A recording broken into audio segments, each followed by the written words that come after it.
¿Cómo le va? Gracias por estar del otro lado. Bienvenidos a Nota22.com TV. Soy Maxi Romero y junto a Germán Corazza, y hoy también nos acompaña Esmeralda Videla, hacemos este producto semanalmente para una gran región. Nota 22 es uno de los programas de mayor cobertura en la provincia de Santa Fe. Se emite por toda la red de Cablevisión y también en cables del norte de la provincia de Santa Fe. Emilio Jatón es senador por el departamento La Capital. Fue en el ejercicio de su actividad, ejerció como periodista durante mucho tiempo. Por eso me voy a remitir a las crónicas para poder hablar justamente de un periodista, ¿no? El 15 de mayo del 2007 dijo: no puedo pensar en ser candidato cuando tengo por delante 2 años y más como senador. Sería una irresponsabilidad. Esto lo dijo hace pocos días atrás. No puedo pensar en ser candidato cuando tengo por delante 2 años y más como senador. Sería una irresponsabilidad. Jatón, igual que Palito Ortega, que Reute, Mancioli, Del Cel, por nombrar tal vez los más conocidos o que se nos vengan rápidamente a la memoria, salta a la política por su conocimiento público, tal vez no tanto por su militancia política. ¿Alguien puede hablar de la militancia política antes de ser senador de Emilio Jatón?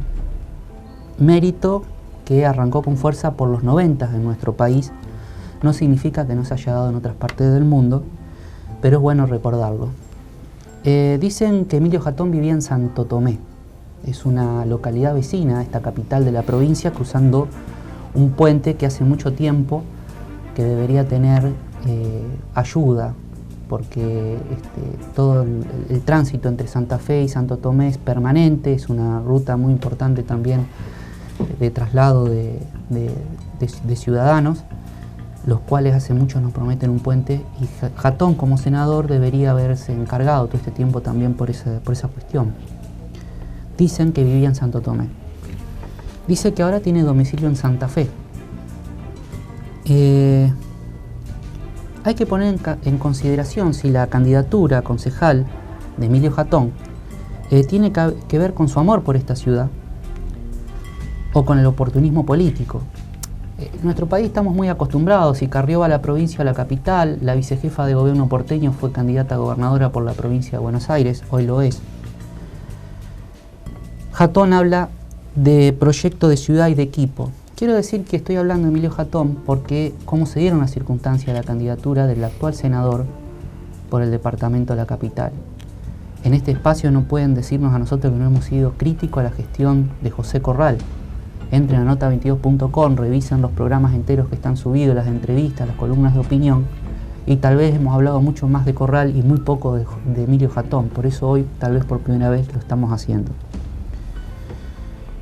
Una encuesta que realizamos en Nota22.com, la cual pueden seguir votando, arroja que un 66%, hecha en el entorno de la ciudad digitalmente, cree que la candidatura de Jatón representa un proyecto personal, no colectivo. La gente hoy me parece que no está comiendo vidrio como muchos creen que come vidrio. Usted lo vio recorriendo los barrios a Jatón. Él dice que los recorre y que está muy preocupado por Santa Fe, seguramente por sus largos años de estadía y de vecino de esta ciudad. ¿Va a seguir como senador mientras hace campaña?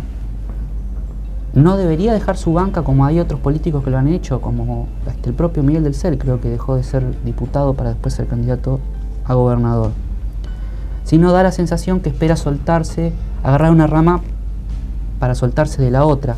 Cuestión que nadie el 10 de diciembre puede dejar una banca y saltar a la otra, pero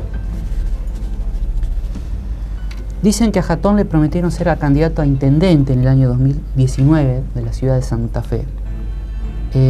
Jatón admite no ser afiliado a ningún partido político, pero habla de proyecto colectivo. Tengo entendido que nuestra Constitución Nacional habla que los órganos democráticos que intermedian entre la sociedad y justamente y los gobiernos y cómo se accede al poder es por medio de los partidos políticos. Jatón admite no ser afiliado a ningún partido, se expone como extrapartidario, pero habla de proyecto colectivo. Qué difícil que es hablar sin partido, de proyecto colectivo. Lo hago como una cuestión de estudio político, ¿no? Los que estudian la ciencia política, acá estoy sentado con 2 abogados, está el presidente del Colegio de Abogados de Cámara, que se dedican al estudio de esto como una ciencia. Es difícil explicar, de hablar un proyecto colectivo sin ser afiliado a ningún partido político. Yo no lo veo como una virtud, lo veo como me paro donde me conviene, pero es una opinión personal. Desde mi punto de vista, Hatton no se baja como senador, como todos están tratando de decir, que es un mártir de la política que baja el barro de la política, tan usado este término en los últimos días. Le prometieron que iba a ser intendente, que está peleando por la intendencia. ¿Cómo estás, Esmeralda? ¿Qué tal? Buenas noches a todos. ¿Cómo estás, Germán? Buenas noches, ¿cómo estás? Maxi, ¿Algo Esmeralda. para comentar respecto de esto? ¿Se quiere meter en lío o Doctora, ¿usted? No, me quedo con alguna de tus palabras, ¿no? El tema de qué va a hacer con la banca de senador, digamos, es decir, más allá de lo que las encuestas digan y lo que opine el público, uno puede virar políticamente, digamos, sus horizontes a donde quiera. El tema es, ¿dejamos algo y comenzamos un nuevo proyecto? Como vos decís, ¿qué hacemos? Me parece que... Sí, yo más para que decir, surgen preguntas, ¿no? ¿Cuál fue el motivo, la razón por la cual Hatton cambió su propio pensamiento? en poco tiempo? En tan poco tiempo, en un mes. En esa nota, una nota que le da al vespertino de acá de la ciudad de Santa Fe, al Diario Litoral, él hace referencia a esta cuestión, que todavía tiene una responsabilidad, que con su equipo lo único que piensa es en los 2 años aún que le quedan por trabajar, ejerciendo su función como senador. Entonces digo, ¿cuál fue el motivo, la razón por la cual modificó su pensamiento? ¿Qué pensará la gente de todo esto? Es un proyecto, como vos decías, personal, es un proyecto colectivo, es un proyecto grupal. Recordemos que Hatton ganó las elecciones con un buen margen de votos legítimamente, justamente por ser conocido en el ámbito donde se desempeñaba, ¿no? Entonces, digo, ¿cuál fue el motivo por el cual modificó tanto su pensamiento en un mes? Hoy vamos a hablar con el doctor Carlos Damián Rena, camarista del norte de la provincia de Santa Fe, una de las cámaras territorialmente de mucho alcance, si se me permite, doctor, no se enoja con el término, doctora, porque es una cámara, digamos, que abarca un territorio muy importante del norte de la provincia de Santa Fe, de la circunscripción. Una de las más amplias, diría. De la Cámara de Vera. Vamos a hablar con el doctor Damián Rena para darle continuidad a esto que de alguna manera impulsa al gobernador de la provincia, lo que es la cuestión de los juicios por jurado, y también vamos a evaluar la baja de la imputabilidad, algo que el gobierno nacional lo hemos hablado en algún momento con el doctor Rena, pero vamos a profundizar por estas cuestiones de que por ahí se habla de que se puede generar distintas escalas respecto a las edades. Para determinados delitos 14 años, para otros delitos 16, para otros... Podemos desarrollarlo a lo mejor con más profundidad, porque realmente si el problema es, y esto es una opinión personal, meter a la gente presa, entonces vamos a tener que empezar a construir más cárceles. O sea, es una discusión, me parece, más social que tiene que ver con la política criminal. Rena es criminólogo, me parece que es bueno hablarlo. Después del corte también vamos a hablar con el presidente del Colegio de Abogados de esta circunscripción, de acá del centro de la provincia de Santa Fe. Lo van a hacer el doctor Corazza, la doctora Videla, de muchos temas que hacen al interés de los matriculados y por el rol social que tiene el Colegio de Abogados. Mire, le doy una opinión personal. ¿Cómo será la incidencia del Colegio de Abogados, generalmente en las provincias que se desempeñan como institución? Miremos lo que pasa en Capital Federal. No sé si tiene 70.000, 80.000 matriculados el Colegio de Abogados de Capital Federal, y es descarnada la pelea por la conducción a veces de ese colegio. Está el Angelici, que lo han dejado corrido por el prestigio, la incidencia pública que tiene, su relación con el Poder Judicial. Bueno, vamos a hablar con la autoridad del Colegio de Abogados de Santa Fe. Antes de irnos al corte, como santafesino, la verdad que creo que a ustedes les debe pasar lo mismo, tenemos cierta admiración por alguien que defendió muchísimo nuestra tierra. Generalmente cuando hablamos de legisladores nacionales, senadores fundamentalmente, que han defendido tan poco nuestra provincia en muchas oportunidades, y vemos hacia atrás y vemos, perdonen la expresión, tipos como Estanislao López, que han hecho del federalismo de nuestra tierra un lugar digno de respetar y que no se ha dejado atropellar por poderes, llamémosles, un poco más centrales de la época. cumplió un 179 aniversario de su fallecimiento y estuvimos cubriendo, vamos a ver algunas imágenes, señor director, brevemente para que nos cuentes un poquito este evento que es tan importante para recordarlo y rendirle un pequeño homenaje a este líder de nuestras tierras, ¿no? Un evento, chicos, importante y poco conocido, digamos. Estamos cumpliendo el 179 aniversario del fallecimiento de Brigadier López y el acto fue, como siempre, un acto protocolar donde intervienen solamente las escuelas cuyo nombre tienen el nombre de Brigadier. Bueno, la Escuela de San Francisco fue incorporada este año precisamente porque fue alumno de la Escuela de San Francisco. ¿Dónde descansan los restos de Estanislao López, que es las imágenes que estamos viendo? Bien, los restos descansan en una urna que está en la nave, digamos, del costado donde está la capilla de la Inmaculada de Garay. Está dentro del convento. O sea, bien atrás de Casa de Gobierno. Atrás, estamos ahí cerca, ahí lo estamos viendo en las imágenes. Ahí está la urna donde descansan no solamente los restos del brigadier, sino también de su esposa y sus hijas. Ajá. Y la verdad que para nosotros es muy emotivo. Estuvo la presencia de autoridades, también estuvo la presencia, ahí estuvo habla Pablo Farías en representación del gobernador. Del gobernador, bueno, ahí como ves Jorge Gen, Marcucci, habló también un integrante de la Junta Histórica, que es el doctor Victoria, Gustavo Victoria, que habló, vinculado al litoral históricamente, ¿no? Que él mismo lo dijo que es, digamos, nuevo dentro de la Junta. Novato, dijo. Donde dio un discurso muy sentido acerca del brigadier y también una deuda que tenía la Junta para con la escuela, porque en todos los discursos no se mencionaba que la escuela había albergado de Estanislao López. Recordemos, ustedes que son abogados le van a dar un valor muy profundo. Recordemos que creo que era el Estatuto Provisorio, el nombre, de 1818 por ahí, a donde hacía una división de poderes. Estanislao López, cuando hablaba de división de poderes en aquella época era imposible, y él siendo caudillo ya habló de alguna manera de división de poderes. Es importantísimo el rol institucional que tenía en nuestra historia Estanislao López. Así que este sentido de homenaje un poco para él. Muy bien, bueno, la verdad que esté presente Nota 22 en este homenaje, la verdad que se agradece y para que todos lo puedan conocer. Vamos a un corte y vamos a hablar con el presidente del Colegio de Abogados de Santa Fe.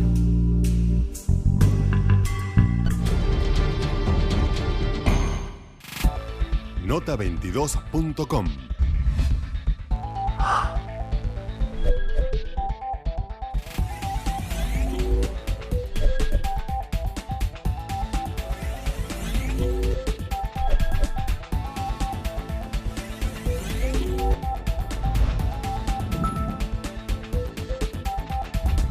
Nota22.com. Información.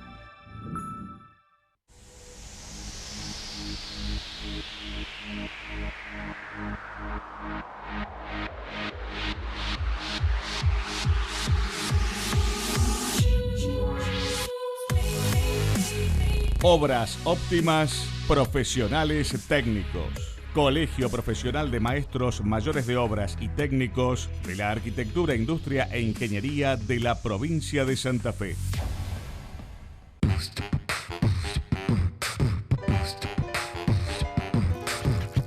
Si tenés entre 11 y 18 años, participa con tus amigos de Santa Fe Juega. Encuentros deportivos y culturales, escolares y barriales. Inscribite en www.santafe.gov.ar. Santa Fe Juega.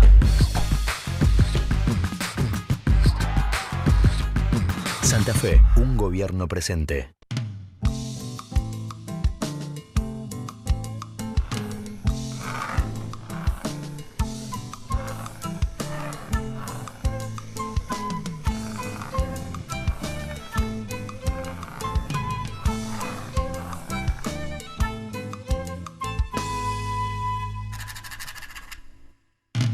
UDA, al servicio del trabajador docente y en defensa de la educación pública. Ortopedia Vikingo, 50 años. Implantes, prótesis, material médico quirúrgico. Todas las obras sociales. Por trayectoria y servicios, Somos la ortopedia número 1 de la región. Rivadavia 3118 Santa Fe. Teléfonos 0342 452 5918 y 453 9361. Llévatelo de una, pagalo en 12. Aprovechá la mejor financiación en Macua. Tené tu nuevo Clio Mío con tasa 7.90 o Tucango Express con tasa 7.90 y una bonificación extraordinaria de 5.000 pesos. Tamaño oportunidad solo en Macua, Santa Fe, Paraná. Bueno, comenzamos este segundo bloque, tal como lo he dicho Maxi, con la presencia del presidente del Colegio de Abogados Primera Circunscripción, el doctor Mariano Viganó. Buenas noches. Buenas doctor, noches, muchas gracias. No, gracias por la invitación.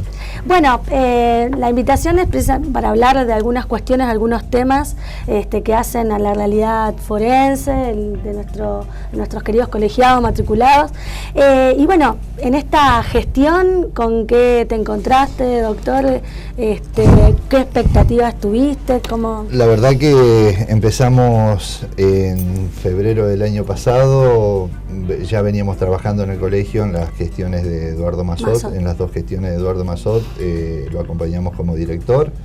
Y la verdad que es un poco la continuidad de gestiones anteriores, gestiones muy ordenadas, preocupadas por la diaria de todos los matriculados, la problemática que tenemos en tribunales, que tenemos también en las distintas oficinas públicas, y la verdad que es una gestión intensa, responsable, y que día a día tratamos de buscar soluciones a la problemática, ¿no?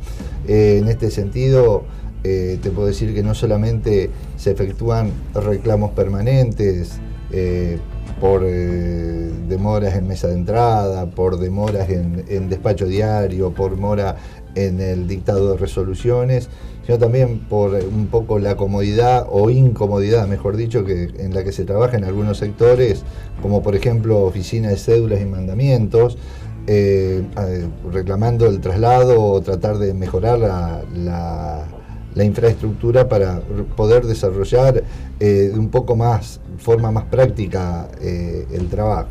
También insistimos mucho en lo que refiere a cobertura de vacantes.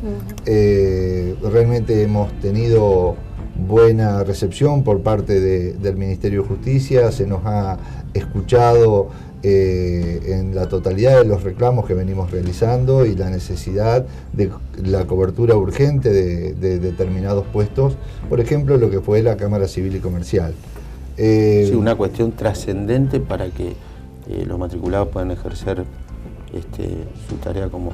Sí, y la verdad que a nosotros nos ha sorprendido gratamente, si bien nosotros consideramos que el Consejo de la Magistratura tiene que ser un organismo integrado por los distintos sectores que hacen al servicio de justicia, llámese magistrados, el sector académico a través de las universidades, los distintos colegios de abogados, los legisladores, que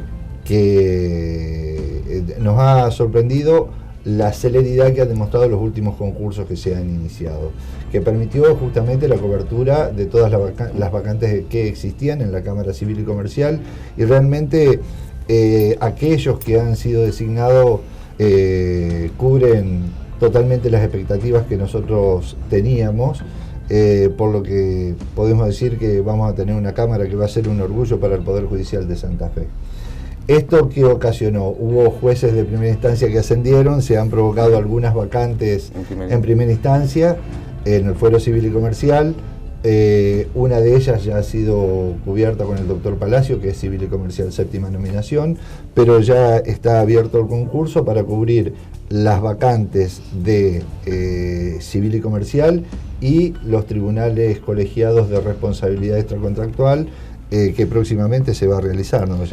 Un gran trabajo tuvo cuando se sancionó el decreto 4174 que modificó el reglamento de actuaciones administrativas.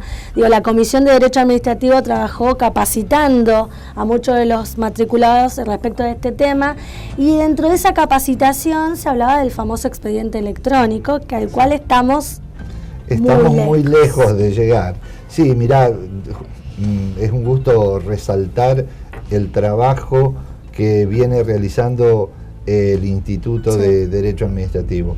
Nosotros cuando asumimos nos habíamos fijado como meta no solamente trabajar gremialmente, que es algo que el colegio ya hace años viene teniendo mucha presencia, sino que queríamos estrechar lazos institucionales, generar mayor actividad académica y tener mayor presencia social.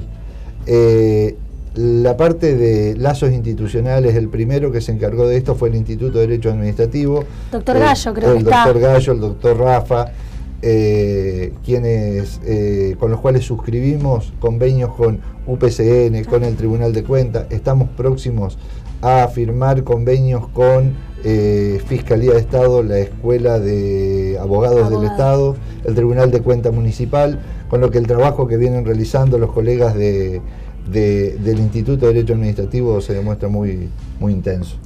Doctor, ¿cuál fue la posición del colegio ante el nuevo Código Procesal Penal de la provincia de Santa Fe? Digo esto en relación a las vacancias, que también hubo bastantes, en relación a la actitud que tomó por los lugares de atención de los profesionales, de los matriculados. Sé que han estado trabajando sobre eso. ¿Qué nos puede decir? Sí, en relación al nuevo código, nosotros vimos con mucho agrado la reforma del Código Procesal Penal. Lo que sí a nosotros nos hizo un poco de ruido y que veíamos que no iba a generar una mora estructural de la cual iba a ser muy difícil salir, es la forma apresurada y sin cubrir la mínima cantidad de cargos que se necesitaban para que el sistema funcione adecuadamente, fue el inicio o sea, el principio de funcionamiento. Como vos decías, hace un par de semanas atrás estuvimos reunidos con el nuevo fiscal regional, el doctor Arietti, planteándole una serie de problemáticas que los colegiados acercaron al colegio. Un lugar para que tengan, para poder realizar escritos de urgencia, tratar de tener una mesa de entrada exclusiva para profesionales. Otra problemática que nos plantearon fue el hecho de tener que ir en reiteradas oportunidades al Ministerio Público de la Acusación para tratar de hablar con los fiscales que llevan adelante los casos y no los encuentran. Entonces encontramos una muy buena predisposición por parte del doctor Arietti para tratar de ir solucionando toda esta problemática. Tratar de fijar un horario, no sabemos si por la mañana o por la tarde, para acercarnos justamente a hablar con los fiscales y tratar de buscar la forma dentro de la estructura que hoy tiene el MPA, tratar de crear zonas para que los colegiados puedan desarrollar su tarea. ¿Alguna capacitación en lo próximo para las distintas ramas de los profesionales? Mirá, nosotros... que nos pueda resaltar. Hace poquito se hizo una de Derecho Procesal Penal, lo sé. Sí, no, pero estamos orgullosos del curso intensivo de litigio que dimos, que se desarrolló en el primer semestre en el colegio, que realmente ha demostrado la interacción entre los distintos institutos, con el foro de práctica profesional y con el directorio del colegio. El curso fue llevado adelante por integrantes del colegio, por integrantes de los institutos, por colegas que día a día trabajan, ejercen la profesión, exactamente, por lo que para nosotros tener todos los jueves el Salón Parera colmado de asistentes realmente ha sido un orgullo. Ayer por la tarde tuvimos el gusto de contar con la presencia de la doctora Ida Kemmelmacher en el colegio, hablando de un tema sumamente controvertido y que ha despertado grandes polémicas, como es la gestación por sustitución. Y ahora creo que el 23 tenemos una jornada prevista por el Instituto de Derecho Civil sobre los nuevos derechos reales establecidos en el Código. Hablando de la actividad de los institutos, se está hablando a nivel provincia la posibilidad de una reforma constitucional y algo que habías nombrado, doctor, respecto de estos convenios entre las instituciones. ¿Ha habido algún acercamiento de parte del gobierno acerca de la opinión, de la sugerencia respecto al Instituto Constitucional? Bien, nosotros este año tenemos que resaltar el trabajo que ha hecho el doctor Rondina en el Instituto de Derecho Constitucional, revitalizándolo y realmente con reuniones de hasta 40 participantes. Nosotros hemos firmado un convenio con el Ministerio de Gobierno de la provincia, donde el Colegio de Abogados va a ser el encargado de la capacitación y difusión de todo lo referido a la reforma constitucional en todo el centro norte de la provincia. Tengo una reunión pendiente con el doctor Farías porque hace un tiempito atrás habíamos acordado una reunión y justo tuvo el problema de salud el gobernador y se le complicó la agenda, pero ya nos vamos a juntar seguramente para tratar de concretar e instrumentar y qué forma instrumentamos todo esto. Doctor, le voy a hacer una pregunta, yo no sé si ustedes han tenido conocimiento en relación a una problemática existente, que es una denuncia de más de 32 funcionarios pertenecientes al viejo sistema del Poder Judicial, estoy hablando de fiscalías y defensores. Si han tenido conocimiento, si han tomado alguna actitud, ¿qué nos puede decir al respecto? He tenido conocimiento a través de los medios. ¿No entró ningún pedido formal? No, formalmente no hemos tenido ninguna comunicación formal, ni de la Procuración ni de los fiscales. Yo pronunciarme en relación es una nota periodística, o sea, es una denuncia de fiscales, pero uno no conoce específicamente la realidad de los hechos. De lo que dice la nota periodística, yo lo único que puedo manifestar es que parecería que los fiscales están enojados porque tienen que cumplir horario. No me parece muy serio. No, te agradezco la verdad por la presencia. Bueno, vas a seguir siendo invitado, sobre todo para conocer la realidad y algunos cursos que están en el colegio y bueno, para conocer la realidad de los colegiados y los matriculados. Muchas gracias por la invitación y estoy a su disposición para cuando ustedes lo dispongan. Muchas gracias. Vamos a un corte, señor director, y continuamos con el programa.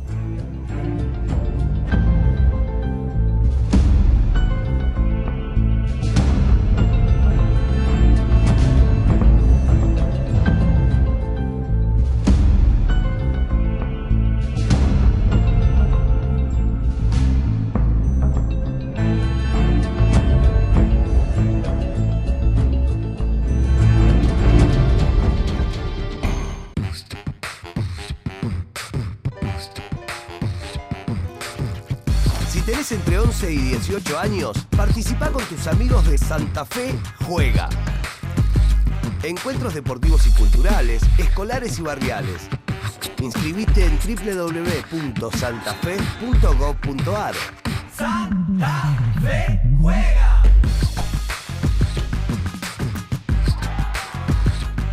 Santa Fe, un gobierno presente.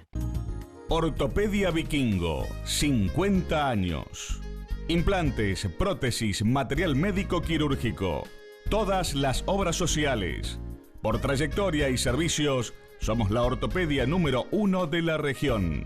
Rivadavia 3118 Santa Fe. Teléfonos 0342-452-5918 y 453-9361. Continuamos con el programa y vamos a ver en imagen. Se reunió el secretario de Políticas Educativas de la CGT y titular de UDAC en Ginebra con Karen Curtis.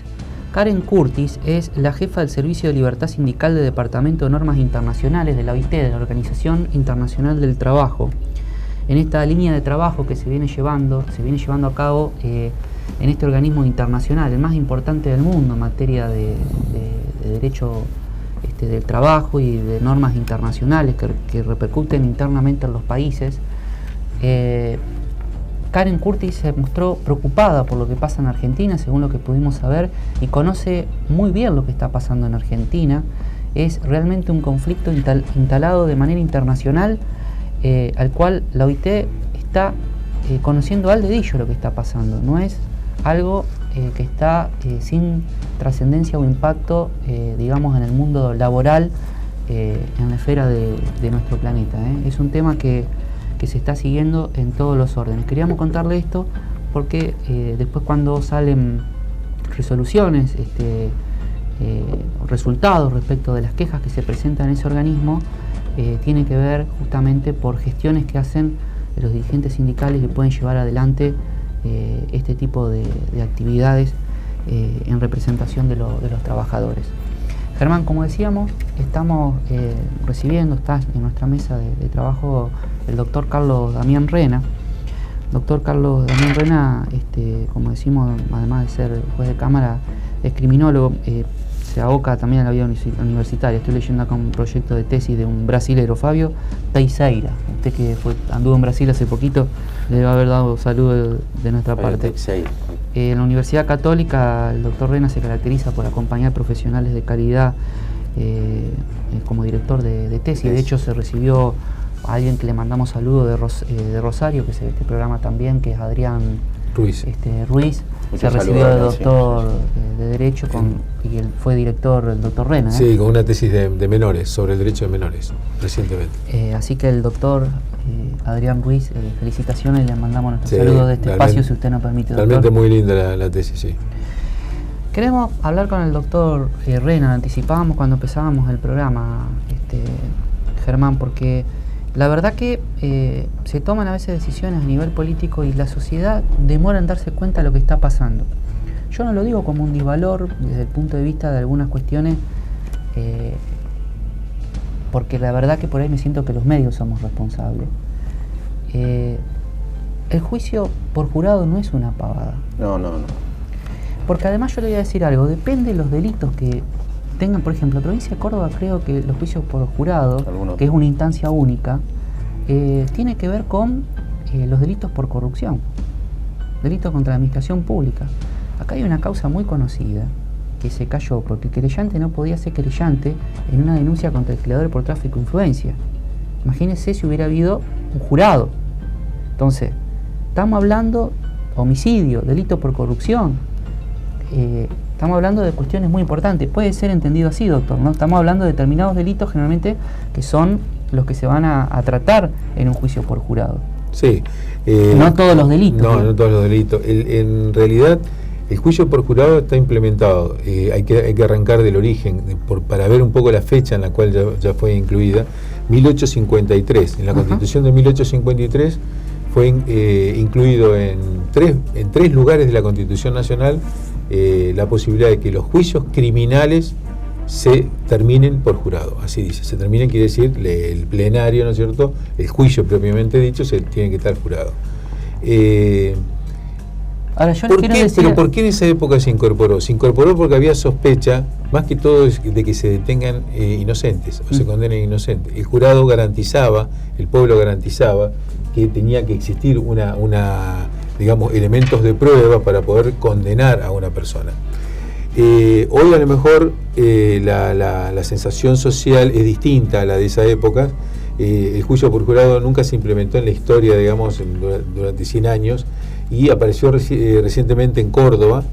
Creo que fue la primera legislación, la primera provincia que estableció un jurado que se llamó jurado escabinado. El jurado escabinado sigue el sistema francés, italiano y alemán, que es, por ejemplo, dos jueces legos, o sea que no tienen conocimiento del derecho, y 2 abogados. Entonces, entre los 4 pueden participar en un jurado.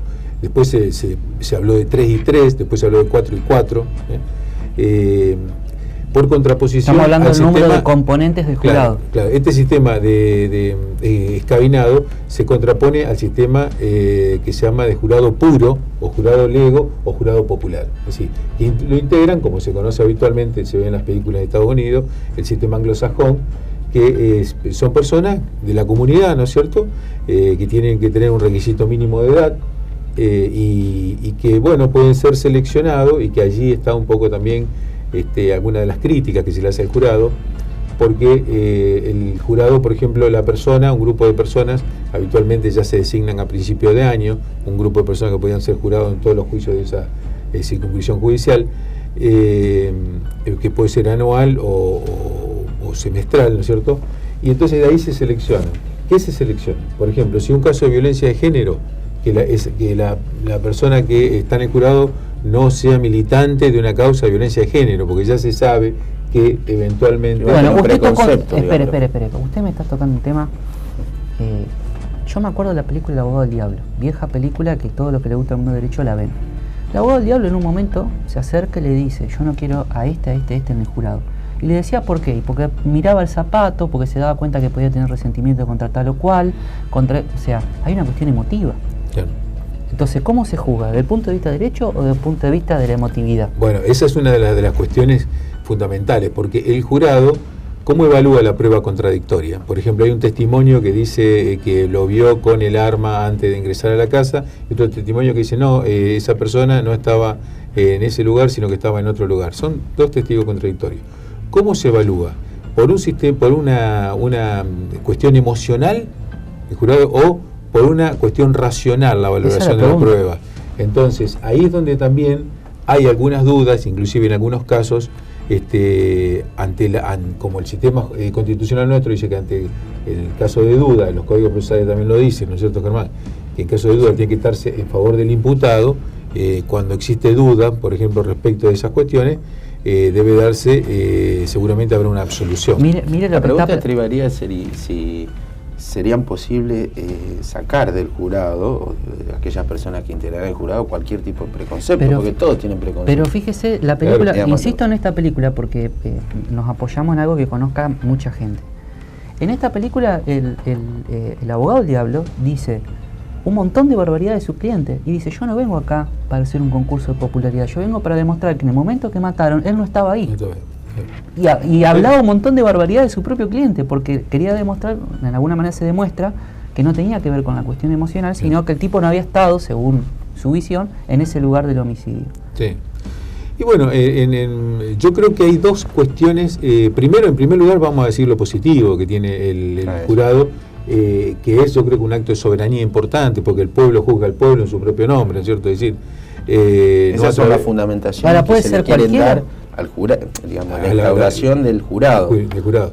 Eso por un lado, ¿no es cierto? Creo que en segundo lugar, ¿para qué casos tendríamos que hablar? Porque la Constitución, exacto, según lo que yo interpreto de la Constitución, cuando la Constitución en ese momento decía crímenes, estaba haciendo referencia a la vieja división tripartita del derecho penal, que era crímenes, delitos y contravenciones.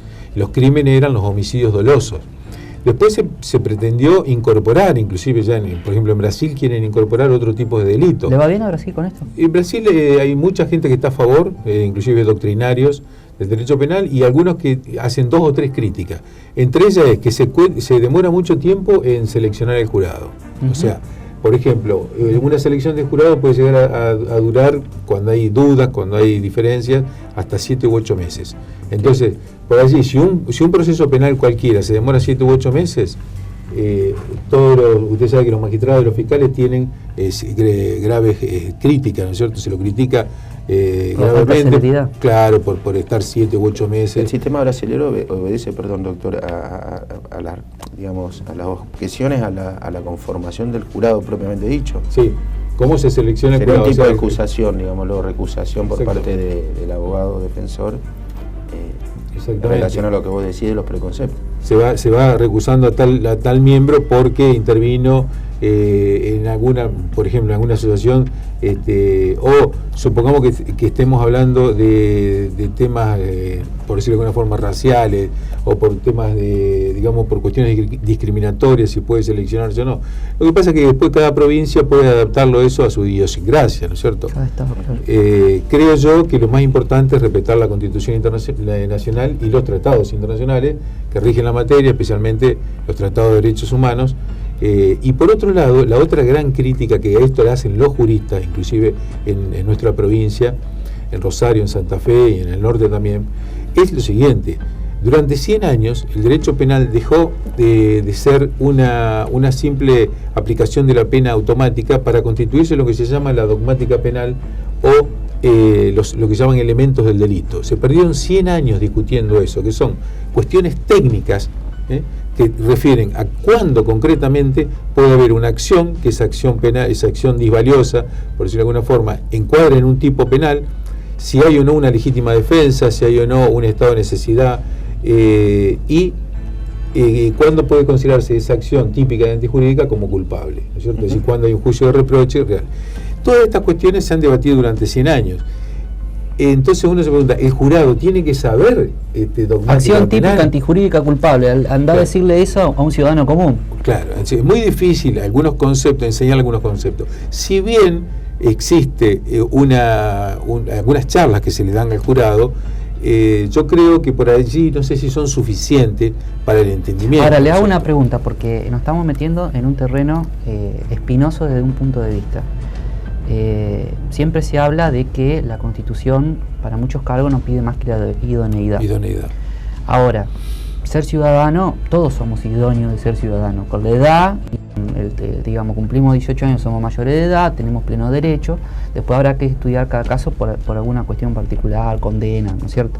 Ahora, cualquier ciudadano, porque la pregunta en el fondo guarda una cuestión elitista, ¿cualquier ciudadano puede ser jurado? ¿Quién lo va a determinar a eso? Entonces, la calidad del ciudadano que va a estar en un tribunal. Y por otro lado, los delitos de corrupción, porque si solamente los vamos a determinar para homicidio, tal vez lo más importante es que el pueblo empiece a participar en lo que son los delitos de corrupción contra el Estado, por ejemplo. Sí, se puede incorporar, o sea, por ejemplo en la provincia nuestra no tenemos que incorporar exclusivamente en la Constitución como un sistema X de jurado, ¿no es cierto? La Constitución de Santa Fe es bastante moderna, porque es de 1962. De cualquier manera, creo que como la Constitución Nacional fue tomada del modelo norteamericano, estableció esos parámetros. Y eso para nosotros, a mí me parece que es un mandato constitucional que hay que cumplirlo, ¿no es cierto? Hay que tratar de que la conformación y el proceso de jurado sea lo más rápido posible, que sea justo para la persona que es justiciable, que digamos que está sometido a un proceso, porque después la pena va a tener que soportarla ese sujeto.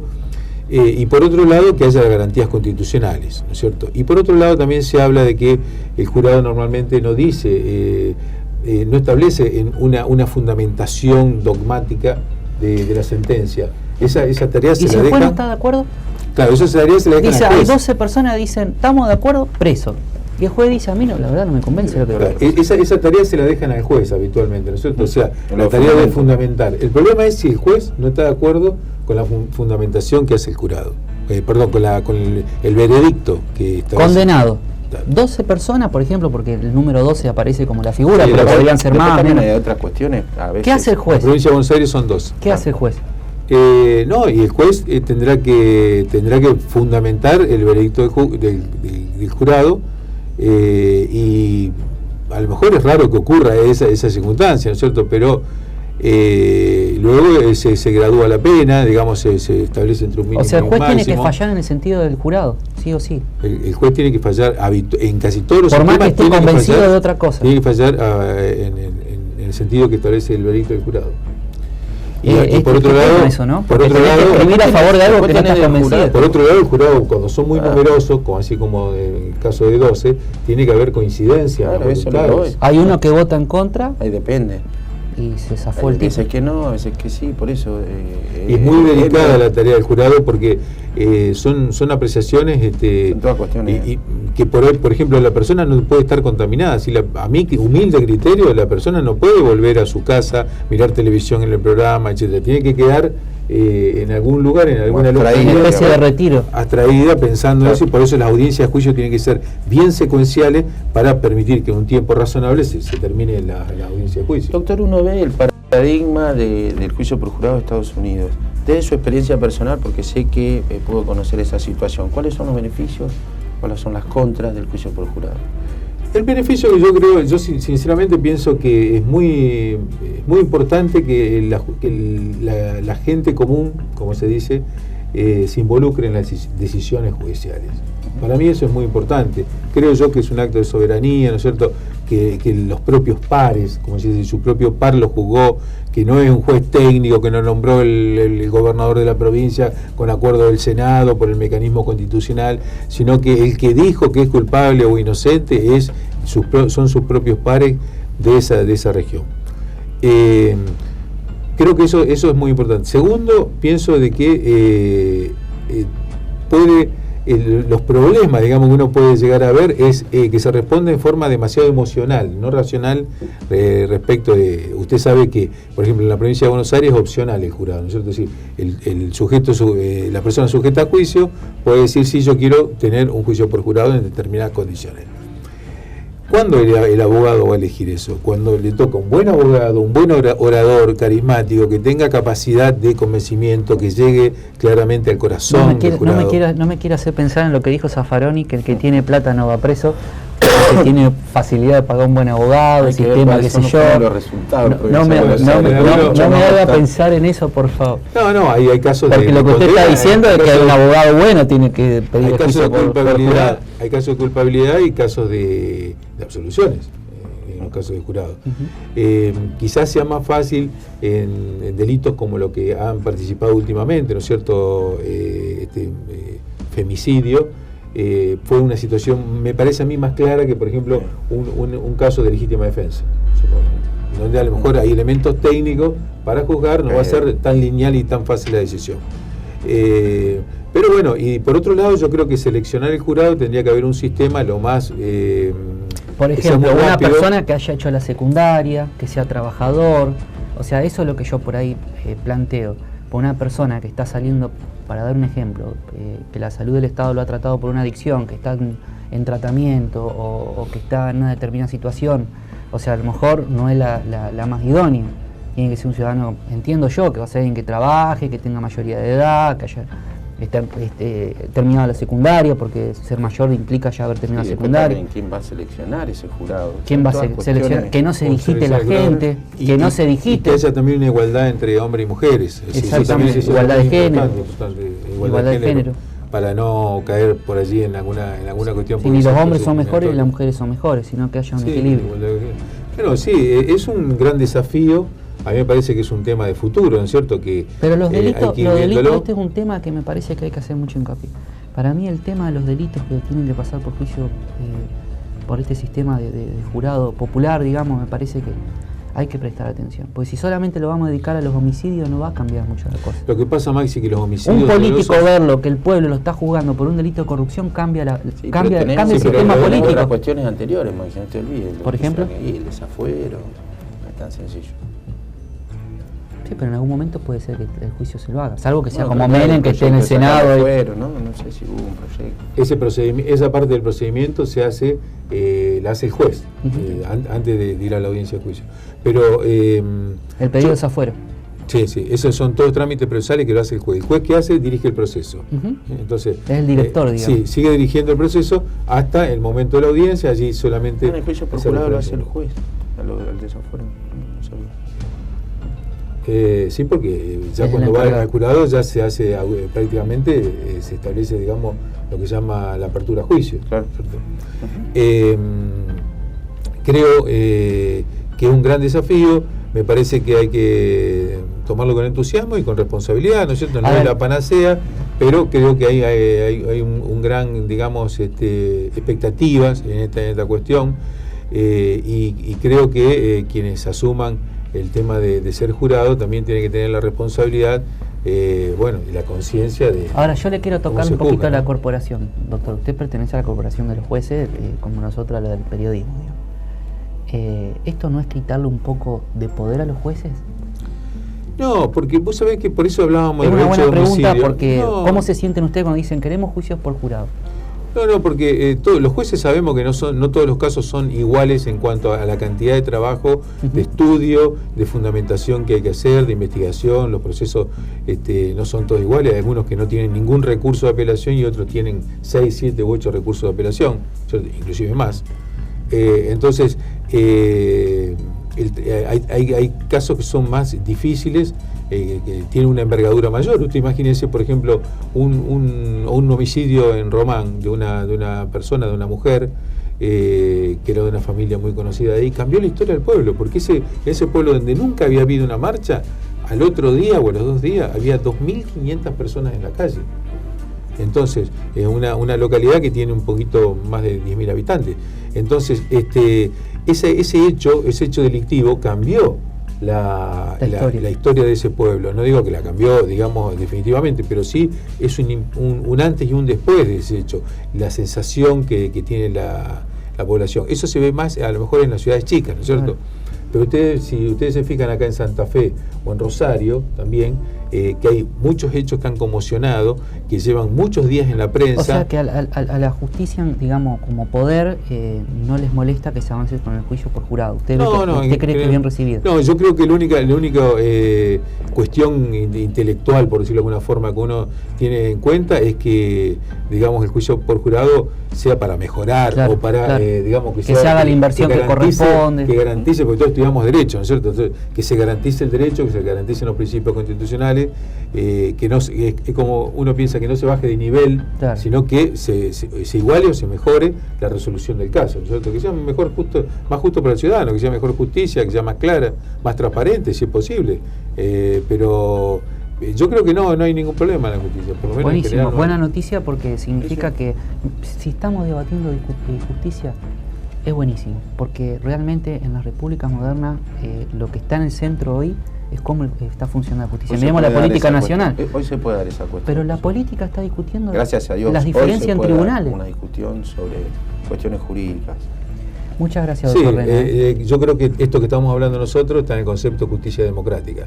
Y la otra concepción o paradigma es la justicia autoritaria, que durante muchos años dividió la humanidad y manejó la humanidad y ha hecho grandes reacciones contra esa justicia autoritaria. Yo creo que nosotros formamos parte de una justicia democrática que hay que someter todas las decisiones a la voluntad popular, que hay que de alguna forma hay que explicarle a la población cuáles son las decisiones judiciales y los fundamentos, ¿no es cierto? Muchas gracias, doctor. No, gracias a por desasnarnos de esto, porque la verdad que podemos hacer como una charla en la universidad, que cuando nos sentamos alrededor del escritorio y le preguntamos al profesor después de clase, que usted era de eso que se quedaba, después que se quedaba, usted era de eso que se quedaba después de clase, ya me enteré, a charlar a los profesores.